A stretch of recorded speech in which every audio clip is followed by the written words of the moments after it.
And hello everybody, Terrible Shoes back at it again. For today's video, we're going to be doing another reviewing every Pokemon card ever made. But this time I'm going to do it a little differently because I realize that if I review them one at a time, I'm going to be here until literally the edge of eternity. So for today's video, I'm going to be doing 5 base set cards, starting off with this one. That will be Magneton base set. Remember, I got the card right up in front of me. 9 of 102. Now, I have a few things to say about this. I'm going to pop it right here in the corner if it's not here already. What's up, Magneton, buddy? So this one, I'm going to be kind of honest with you here. I don't really have any particular feelings about it. I don't really care for this card very much. I personally never played this back when I was younger. This card, that is, not the card game. And I don't think there's particularly anything interesting artwork-wise going on here. It's very generic, a very generic background.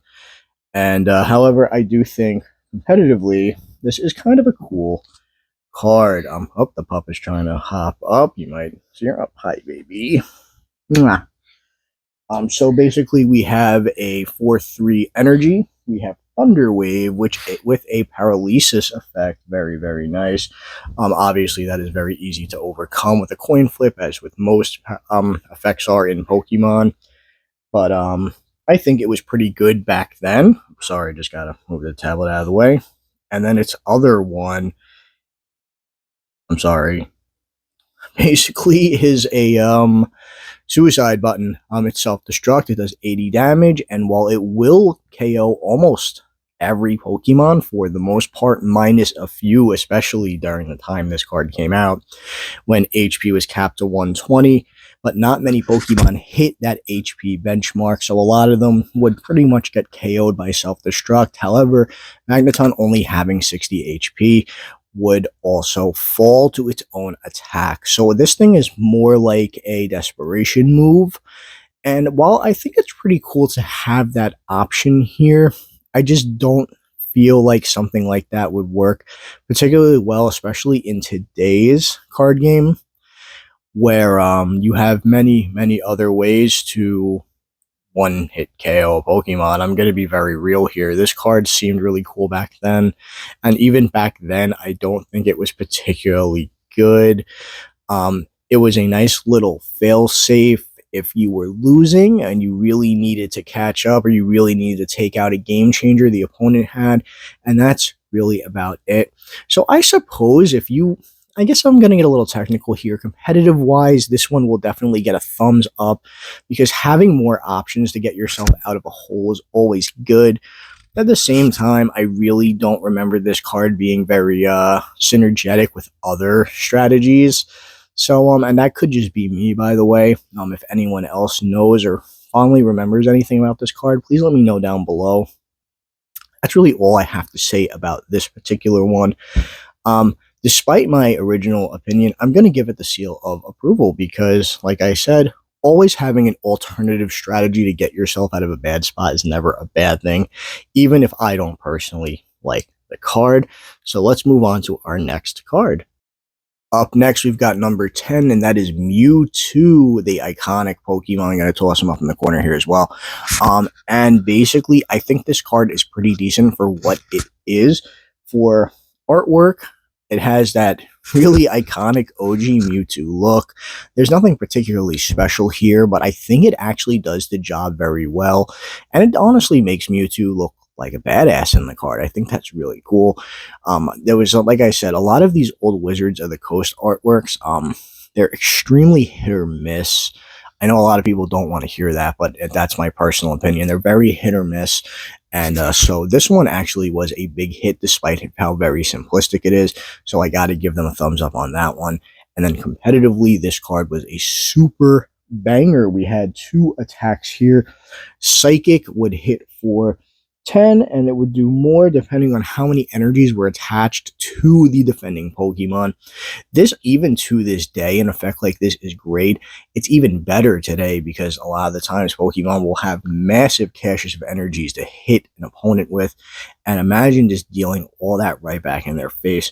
That's how it was back then as well. So you could definitely be hitting Pokemon for a lot of energy, sometimes up to 50 or 60 damage per hit, which back then was a killer strike.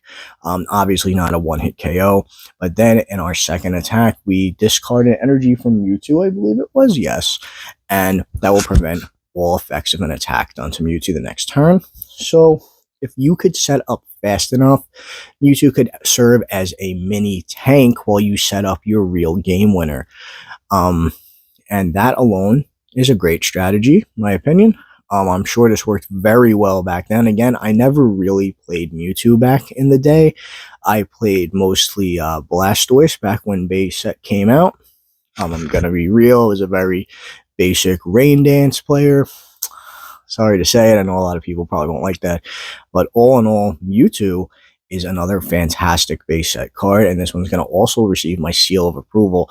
Almost every card so far has received it, minus Gyarados from base set, and that is because it is just atrocious all around. And that's really it. Let's move on to our next one. Base set Nidoking is coming in next. We have got card number 11 out of 102. I can't believe there's so many left to review. So basically, all in all, I actually really like the artwork on this one. It's iconic. For me personally, this was a big one because this was one of the very first Japanese holos I had ever pulled.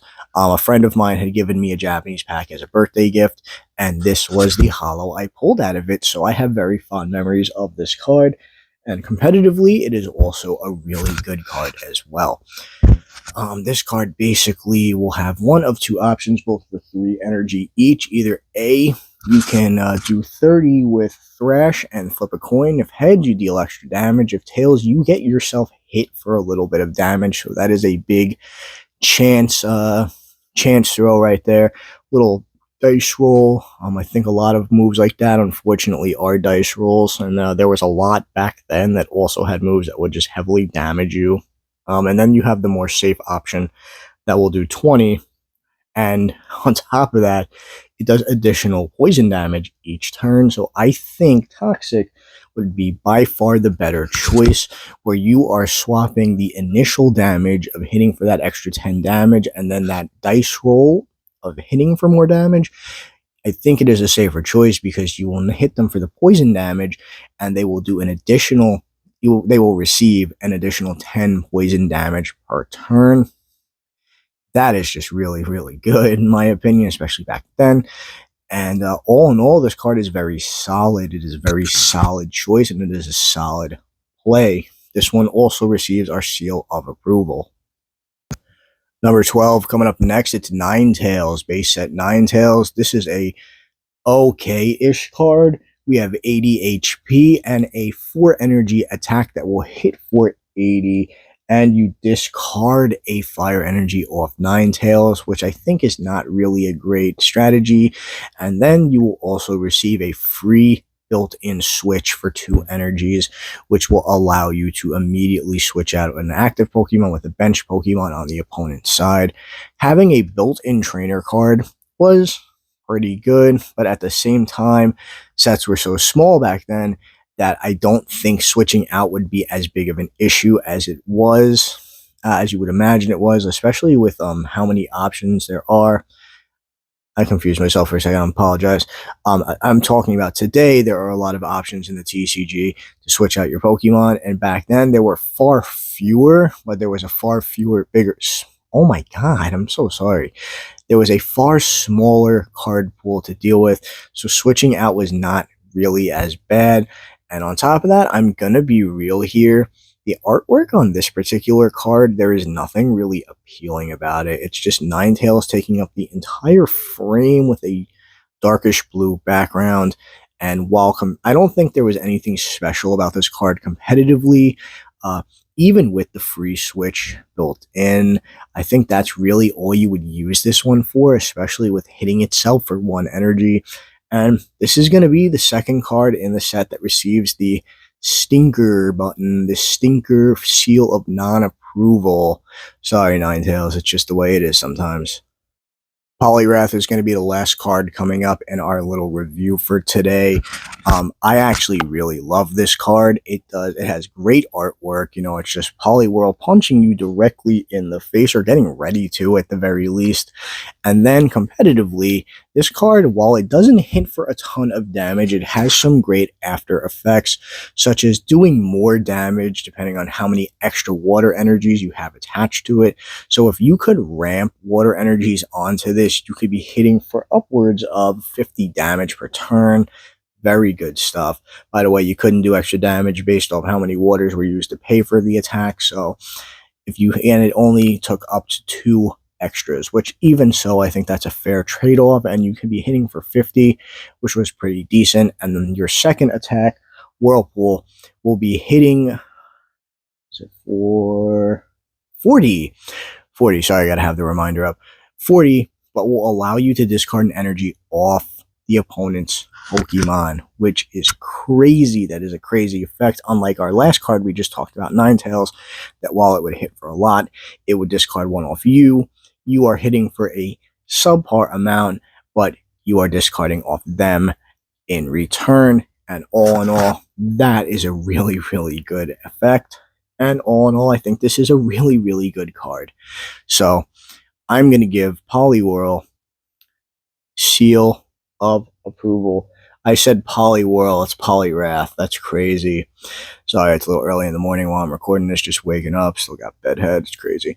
But anyway, all in all, those are going to be the only 5 cards I'm doing for this review. I'm going to be trying to do 5 or more per review going forward, because I think reviewing, like I said, reviewing one will take a year and a day. And I'd like to, yeah, you know, make these a little more engaging and give you a little more value for watching me. So once again, thank you for checking out my video today. I am Terrible Shoes. I am setting out to review every single Pokemon card ever made, and hopefully I'll see you there for the entire journey. Anyway, thank you so much for checking me out today, and I will see you all in the next video. Peace out.